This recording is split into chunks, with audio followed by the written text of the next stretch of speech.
भारतीय संस्कृतीत एकेकाळी वर्षभरात 365 सण साजरे केले जात असत. दुसऱ्या शब्दात सांगायचे म्हणजे त्यांना वर्षातील प्रत्येक दिवस साजरा करण्यासाठी काही ना काहीतरी कारण हवे असायचे. हे 365 सण विविध कारणांसाठी आणि जीवनातील विविध उद्देश डोळ्यासमोर ठेवून साजरे केले जात होते. विविध ऐतिहासिक घटना, विजय किंवा जीवनातील विशिष्ट परिस्थिती, उदाहरणार्थ पेरणी, लावणी आणि कापणी यासाठी ते साजरे केले जात होते. प्रत्येक परिस्थितीसाठी एक उत्सव होता. परंतु महाशिवरात्रीचे महत्त्व वेगळेच आहे. प्रत्येक चंद्र महिन्यातील 14वा दिवस किंवा प्रतिपदेच्या आधीचा दिवस शिवरात्री म्हणून ओळखला जातो.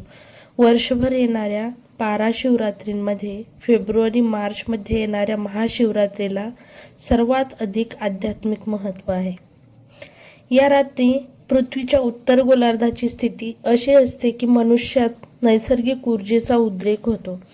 या दिवशी निसर्ग एखाद्या व्यक्तीला त्याच्या आध्यात्मिक शिखरावर ढकलत असतो. याचा वापर करून घेण्यासाठी या संस्कृतीमध्ये आपण रात्रभर सुरू असणारा उत्सव साजरा करायला सुरुवात केली. महाशिवरात्री शिवाची महान रात्र आध्यात्मिक कॅलेंडरमधील सर्वात महत्त्वाचा उत्सव आहे.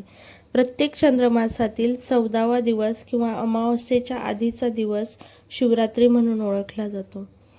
वर्षभरात येणाऱ्या सर्व 12 शिवरात्रींपैकी फेब्रुवारी-मार्चमध्ये येणाऱ्या महाशिवरात्रीचे सर्वात विशेष आध्यात्मिक महत्त्व आहे.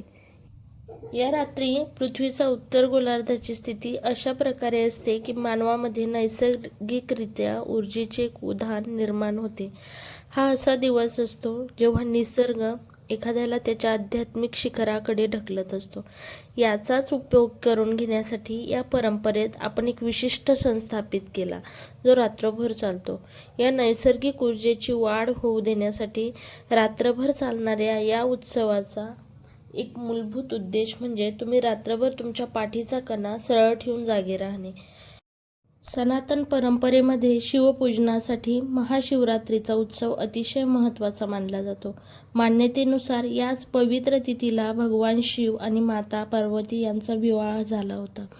तसेच या पवित्र रात्री भगवान शिव ज्योतिर्लिंग रूपाने प्रकट झाले अशी मान्यता आहे.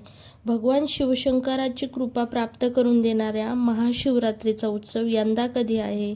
4 प्रहरामध्ये केल्या जाणाऱ्या पूजेचा शुभ मुहूर्त काय आहे? महाशिवरात्रीचे 10 महाउपाय कोणते? जाणून घेऊया सविस्तर माहिती. महाशिवरात्री प्रथम प्रहर संध्याकाळी 6:11 वाजेपासून ते रात्री 9:23 वाजेपर्यंत आहे.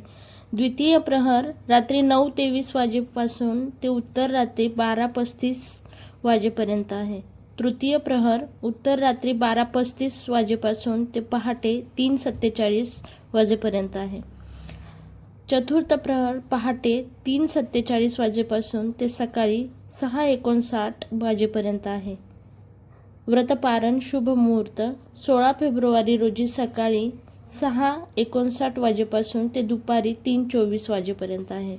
महाशिवरात्रीचे 10 महाउपाय कोणते? महाशिवरात्रीच्या दिवशी तन मन शुद्ध करून शंकराच्या मंदिरात जाऊन शिवलिंगावर गंगाजलाने अभिषेक करावा. हा उपाय केल्यास भोग आणि मोक्ष दोन्ही प्राप्त होतात असे म्हणतात.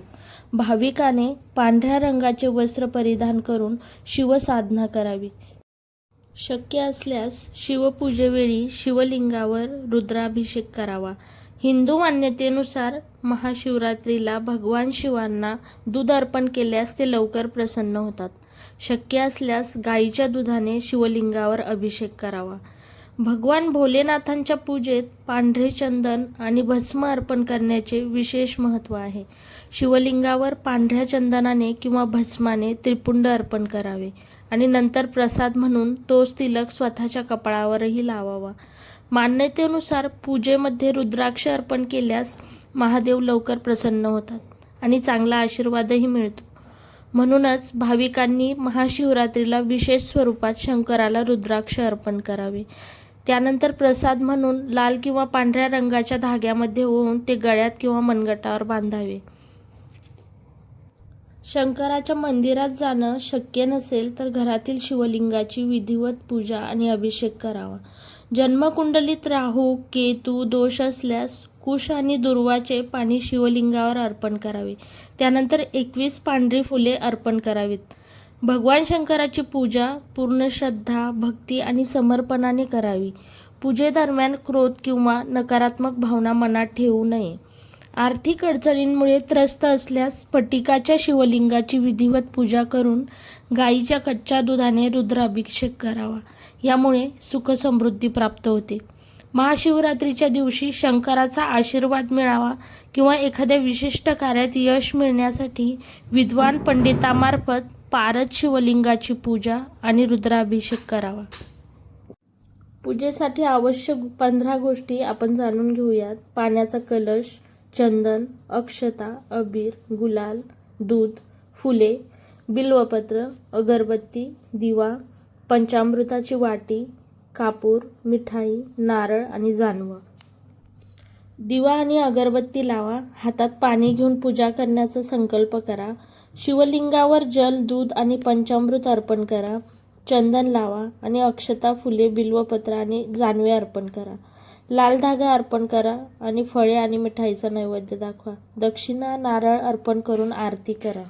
या दिवशी भगवान शिव आणि देवी पार्वती यांचा विवाहही झाला होता. असे मानले जाते की या दिवशी विधीपूर्वक भगवान शिवाची पूजा केल्याने, उपवास करून आणि रात्री जागरण केल्याने व्यक्तीच्या सर्व मनोकामना पूर्तता होतात, रोगांपासून मुक्ती मिळते आणि मोक्षाचा आशीर्वाद मिळतो. चला तर सर्वांनी महाशिवरात्री आनंदाने साजरी करूया. सर्वांना महाशिवरात्रीच्या खूप खूप शुभेच्छा. राम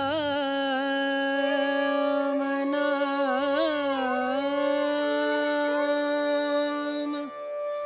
भजले, राम नाम सुखधाम भजले, राम नाम सुखधाम भजले, राम नाम